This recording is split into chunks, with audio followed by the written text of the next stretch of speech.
Hello, je suis Tracy et j'ai créé ce que j'appelle les anacoms. Les anacoms, c'est quoi? C'est une analyse de la communication d'une marque, d'une personnalité publique, d'un discours ou d'une publicité, et cela à la lumière du storytelling. Vous êtes prêts pour cette première vidéo? Allez, c'est parti!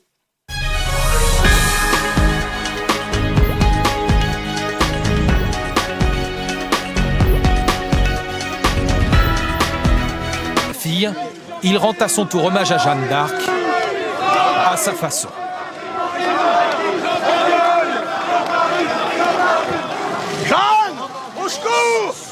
15 avril 1988, Jean-Marie Le Pen, qui est alors président du parti d'extrême droite, qui s'appelle encore le Front National, lance officiellement sa campagne électorale au présidentiel avec une vidéo dans laquelle on peut déjà constater l'excellente stratégie de communication du parti. Jean-Marie Le Pen utilise la chanson « Tout va très bien, Madame la Marquise » pour décrire l'état de la France à cette époque. Drogue, chômage, insécurité, terrorisme, mais surtout le thème favori du Front National, l'immigration. Dans tout bon storytelling, il faut un méchant, c'est-à-dire un opposant. L'opposant, c'est là où les personnes qui nuisent à la concrétisation de la mission. Selon les propos de Jean-Marie Le Pen, sa mission est d'éviter la disparition de la France au profit d'une invasion, voire d'une assimilation. L'autre, l'étranger, représente donc un ennemi. Pour Jean-Marie Le Pen, l'immigration représente une menace particulière pour la société française.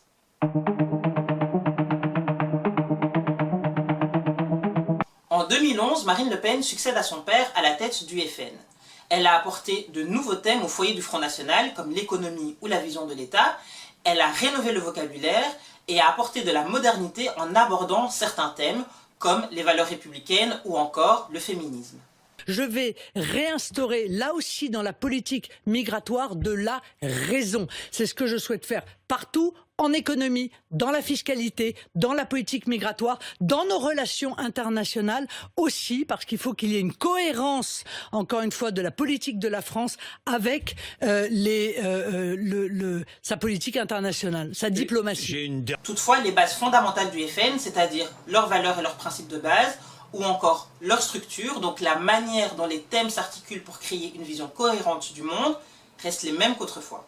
En réalité, Marine Le Pen ne conteste jamais les propos de son père. Elle se distingue simplement de lui en approfondissant certains thèmes délaissés par le Front National, comme l'économie, ou en évitant de donner son point de vue sur certains sujets controversés.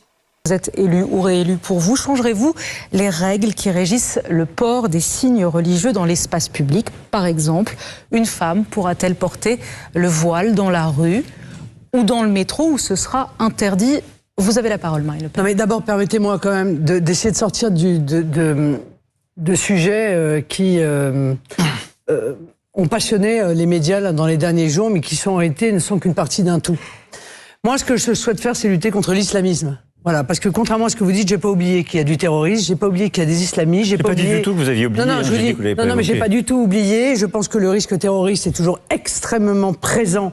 Et d'ailleurs, il y a eu toute une série d'attentats terroristes, je suis désolé de le dire aussi, alors qui ont été des attentats terroristes individuels, mais il n'en demeure pas moins que ça a été des attentats terroristes. Donc il y a un islamisme dans notre pays dont je pense que la politique que vous avez menée contre lui n'est pas efficace et je pense qu'il faut mettre en œuvre une loi de lutte contre l'idéologie islamiste. Donc je m'entends, je le répète, je ne lutte pas contre une religion, je ne lutte pas contre l'islam, qui est une religion qui a toute sa place, il n'y a aucun problème.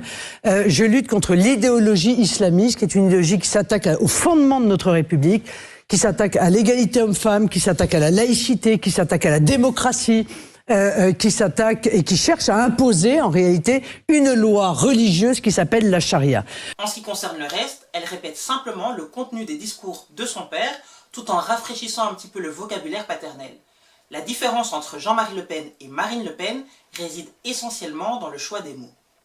Pour changer l'apparence de ses discours, Marine Le Pen utilise des mots à connotation positive, sans pour autant changer véritablement le sens des discours de son père. Elle gagne des points face à certains de ses concurrents politiques, dans le sens où elle ne se contredit jamais dans ses propos. Elle choisit ses mots et son argumentaire selon le public auquel elle s'adresse, mais le programme, lui, ne change pas. En prenant la tête du FN, Marine Le Pen a mis en place une stratégie claire, dédiaboliser le parti d'extrême droite. À la tribune, pendant près d'une heure, Marine Le Pen a tenu un discours plutôt sage. Elle n'a pas parlé des prières de rue des musulmans, elle n'a abordé que de loin la préférence nationale dans l'emploi et n'a surtout pas attaqué une seule fois Nicolas Sarkozy ni Martine Aubry sans prononcer aucunement leur nom à la tribune. Marine Le Pen le sait, elle doit ouvrir le Front National aux électeurs de l'UMP mais aussi aux électeurs de toute la gauche pour avoir une chance de figurer au second tour, mais surtout pour pouvoir l'emporter dans la manche finale. Dans le discours qu'a prononcé Marine Le Pen le 1er mai 2011, le thème de la liberté a été le thème dominant. Le thème de la France suit avec un total de 73 mots ou groupes de mots rattachés à ce thème. La laïcité reste très peu abordée et les thèmes liés au complot, à l'antisémitisme, au mariage pour tous ou encore à l'étranger sont absents de son discours. L'Europe de Bruxelles, non au fédéralisme. Et cette année, non à l'entrée de la Turquie en Europe. La Turquie est géographiquement un pays qui n'est pas européen. Un pays qui ne l'est historiquement pas, sinon par ses actions d'agression contre l'Europe. Contrairement à sa fille Marine, le thème principal du discours du 1er mai 2004 de Jean-Marie Le Pen était la France. On compte 148 mots ou groupes de mots attachés à la France, dont 84 dans un contexte positif et 64 dans un contexte négatif. Alors que dans le discours du 1er mai 2011 de Marine Le Pen, l'histoire occupe la 4e place des thèmes abordés, chez Jean-Marie Le Pen, la référence à l'histoire occupe une place prépondérante. L'ancien leader du Front National fait beaucoup plus référence à l'immigration que sa fille Marine. Néanmoins, on constate que tous deux y font référence de manière négative. Ce qui change également, c'est la présence du thème du complot dans le discours de Jean-Marie Le Pen, pourtant absent dans celui de sa fille Marine. On peut donc observer qu'il y a bien une rupture générationnelle entre les discours de Jean-Marie Le Pen et ceux de sa fille Marine. Et aujourd'hui, en 2024, on peut dire que cette stratégie de dédiabolisation semble plutôt fonctionner. Mais en fait, Yacine, je pense que tu restes sur quelque chose d'avant quand tu dis « Ok, c'est Marine, mais elle s'appelle Le Pen ». Attention, ce n'est pas son père. Comme toi, tu es pas tes parents. En fait, on n'est pas pareil. Et c'est bien pour ça qu'elle a un peu coupé avec son père, parce que lui, c'était lui. Elle, c'est quelque chose d'autre. Tu vois que quand tu la regardes, que quand tu l'écoutes, elle propose vraiment quelque chose. Elle a travaillé. Elle a une forme de bienveillance. Elle a une forme de bienveillance. Qu'est-ce qu'elle propose? Pour les femmes avec le voile, par exemple, qu'est-ce qu'elle propose? Non, mais là, elle est en train de me faire une Macron et il faut que je te liste donc les trucs. Je te dis juste qu'aujourd'hui, les gens, aujourd'hui, les gens ont le droit de voter. Mais absolument. Aujourd'hui, on a le droit de voter quelqu'un d'autre qu'Emmanuel Macron, qui a fait son temps, puisqu'il a fait 5 ans. Il avait 5 ans pour nous montrer ce qu'il pouvait faire. Aujourd'hui, à la sortie, le bilan, c'est que plus de 60% des Français ne veulent pas reconduire. Et pourtant, les gens n'osent pas, parce qu'il y a des gens comme toi qui disent surtout pas l'extrême droite. Alors, qu'est-ce que vous dites de la tribune? C'est le Rassemblement national. Elle a bien changé parce que tout le monde peut évoluer. En 2018, le Front National change de nom et devient Rassemblement National. Si ce changement de nom peut sembler anodin, en réalité, il ne l'est pas. En effet, le terme « front » a une connotation négative. En devenant Rassemblement National, l'objectif est de faire comprendre que les Français s'unissent, se rassemblent pour protéger leur nation. Pourtant, rien ne change, l'ennemi reste le même. Ce qui change pourtant, c'est que les personnes qui votent RN ne se cachent plus, ou du moins se cachent moins qu'avant et n'ont pas peur de parler devant les caméras à visage découvert. Vous vous considérez d'extrême droite, par exemple? Ah mais moi je vote extrême droite, je vous le dis franchement. J'en ai marre d'avoir des migrants, qu'on paye des gens à rien faire. Moi j'en ai marre de tout ça. C'est surtout ça. Mireille et son mari ont aussi une peur plus diffuse. Celle d'une population d'origine étrangère qui viendrait menacer leur identité. Ils m'ont notamment exprimé le souhait de travailler. Pas regarder ce que Montargis a donné. Avec la burqa et tout, il y a de plus en plus, donc pour moi c'est de la provocation. Moi, je sais que moi je suis à Montargis et je me rends compte bien ce qu'on voit. Ils sont à le rédacteur, on va tous les jours. Et de plus en plus, hein, ils sont intégralement, voilà. Et il y en avait moins avant. Parce qu'il y a des femmes en burqa ici à Montargis. Oui, oui, quelques-unes, oui. Pas beaucoup, mais il y en a. Alors donc, on nous oblige quand même à accepter ça. C'est pas logique. C'est pas normal. Et ça, c'est pas du racisme? Non, c'est pas de racisme, c'est juste. Ah non, c'est pas de raciste. Non. Moi, le racisme, non, c'est pas ça. Non, il faut être juste, il faut s'intégrer, c'est tout. Jean-Marc Morandini était allé à Nantes et il avait fait une interview avec le premier adjoint qui ne voulait pas faire de lien entre la délinquance et l'immigration. Donc, qu'est-ce que vous voulez que je vous dise Ça ne veut pas dire que toute l'immigration doit être condamnée, mais une certaine immigration. Philippe Bilger. Ne croyez pas, Pascal, tout de même, mais votre analyse, votre éditorial était très pertinent en reliant évidemment un certain nombre d'actes criminels à l'importance de l'immigration en partie. Mais est-ce que ces actes ne rentrent pas aussi dans malheureusement une augmentation générale en France de la délinquance et de la criminalité ordinaire? Sauf que Ce qui a également aidé le RN dans leur popularité actuelle, ce sont les médias. Ces derniers, en mettant systématiquement en évidence, volontairement ou non, l'immigration, ont contribué à créer un lien entre insécurité et immigration. Est-ce qu'on sait pourquoi il y a plus de punaises de lit aujourd'hui? Est-ce lié à l'hygiène? Je vais poser toutes les questions. Il y a beaucoup d'immigration en ce moment. Est-ce que c'est des personnes qui n'ont pas les mêmes conditions d'hygiène que ceux qui sont sur le sol de France? En réalité, c'est une technique assez simple. Plus on parle de quelque chose, plus on va considérer que cette chose est la cause de tous les maux.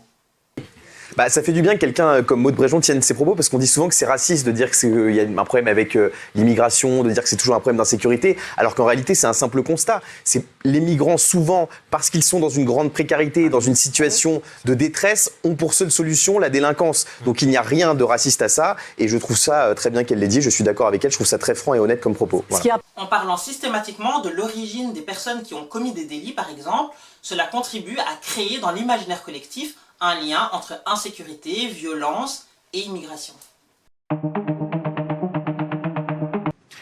C'est pour moi le militant de la Seine-Saint-Denis, le fils d'une famille modeste, plus française par l'intensité du sentiment patriote que par l'ancienneté, une lourde et éminente responsabilité. À seulement 27 ans, Jordan Bardella devient en 2022 le nouveau président du Rassemblement national. Le jeune homme est brillant, il s'exprime très bien et a l'allure du gendre idéal. Stratégie gagnante pour le Rassemblement national. Nous, on était tous là, on attendait là. Il n'a pas pu approcher son idole. Il est rentré à l'intérieur. Oui. Bon, après, il est rentré où il y avait les vaches, tout ça. Ok. Et puis voilà, mais il y a le truc. Mais non, il nous a fait coucou quand même. Et qu'est-ce que ça veut dire, là, sur votre t-shirt? C'est le slogan que Bardella dit. Il dit « Je suis fier des Français » et voilà. Le terme « idole » employé ici par le journaliste n'est pas dit au hasard. Il est révélateur de la manière dont les partisans du RN voient Jordan Bardella. Ils voient en lui une star, entourée de ses groupies et de ses fans.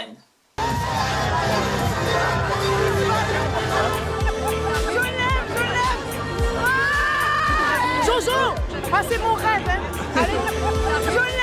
Jordan, il est beau, c'est un bel homme. On doit le saouler quand même de temps en temps. Il a quand même pas mal de groupies, comme on dit. C'est comme avec les artistes. Jordan, mamie! Jordan! Au final, il a un peu la notoriété d'un mannequin, d'un mec de télé-réalité ou d'une star, alors que c'est juste un politicien et il n'est pas dans ça à la base, quoi. Moi, c'est pas forcément sa beauté qui m'intéresse, c'est plus le charisme qu'il dégage, justement. Il a un vrai charisme. Et il dégage vraiment quelque chose, il est gentil, il est drôle, il a de l'humour, parce que généralement, les politiciens, ils sont assez aigris, on va dire.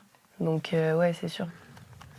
Le point fort de Bardella et de cette stratégie de dédiabolisation du RN, c'est qu'il arrive à toucher un public qui, premièrement, ne s'intéresse pas particulièrement à la politique, et deuxièmement, à des jeunes qui se posent des questions sur leur avenir.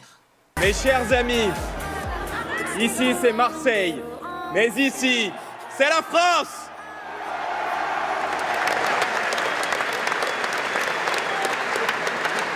Les amis, vous avez dans votre vote, le 9 juin prochain, le pouvoir du commencement, le pouvoir du changement, et si vous le décidez, le pouvoir du redressement. À l'heure où tout paraît incertain, c'est vers la France, encore et toujours, que regarde une jeunesse française en quête de repères et d'idéal, une jeunesse française qui veut bâtir et non déconstruire. Dans cette vidéo, je ne vais pas faire une analyse de discours de Jordan Bardella, sinon la vidéo serait bien trop longue. Je garde ça pour une prochaine fois. Toutefois, j'ai quand même envie d'analyser une petite partie d'un discours qu'il avait prononcé en réaction à un fait divers. Le bal de l'hiver battait son plein à Crépol. Dans ce petit village de 500 habitants, une bande de cités s'est livrée à l'horreur. Armés de couteaux, remplis de haine, ils ont semé la terreur. Frappés au hasard, gratuitement, avec la volonté de blesser, de tuer. Autant la vie à Thomas. Lorsque Jordan Bardella parle de bande de cités, il ne le fait pas au hasard. Il sait très bien que ce terme renvoie automatiquement à un type de personne dans l'imaginaire collectif, ces fameux ennemis de la société. Il utilise également des termes tels que horreur et terreur qui font partie du champ lexical de la peur. Autrement dit, ces ennemis de la nation sèment la peur. Il le dira de manière très explicite un peu plus tard dans son discours. Cette insécurité n'est que la conséquence de choix politiques qui ont été faits, et je viens vous dire les yeux dans les yeux que faire autrement est possible. Qu'il est possible de condamner ces barbares à des peines lourdes, qu'il est possible de contrôler drastiquement l'immigration en France et en Europe pour ne plus laisser entrer chez nous des individus sans aucune limite morale, qui ont la haine de tout ce que nous sommes. Les ennemis de la nation sont, selon lui, les personnes issues de l'immigration qui auraient, toujours selon ces termes, la haine des Français de souche. Le Rassemblement national a-t-il réussi à se dédiaboliser? Si l'on parle uniquement en termes de communication, bien sûr que oui. Le parti a réussi, au fur et à mesure des années, progressivement, premièrement à faire oublier ses origines, mais aussi à faire oublier les dérapages de Jean-Marie Le Pen. La stratégie de communication du parti a réussi à faire croire à beaucoup que le RN actuel n'a plus rien à voir avec le Front National d'autrefois, alors que comme je l'ai dit précédemment, les valeurs fondamentales du parti restent inchangées. Que l'on soit d'accord ou non avec les idées du Rassemblement national, on ne peut nier le fait que le parti a une excellente stratégie de communication qui d'ailleurs porte du fruit aujourd'hui. Alors évidemment, on ne peut pas mettre le succès du RN uniquement sur la stratégie de communication, mais force est de constater qu'avoir une excellente stratégie de communication est essentiel. Voilà, c'est déjà la fin de cette vidéo. Dites-moi ce que vous pensez de la stratégie de communication du Rassemblement national. N'hésitez pas à vous abonner à la chaîne et n'oubliez pas de commenter et de liker cette vidéo. On se dit à très bientôt pour une prochaine vidéo. Ciao, ciao!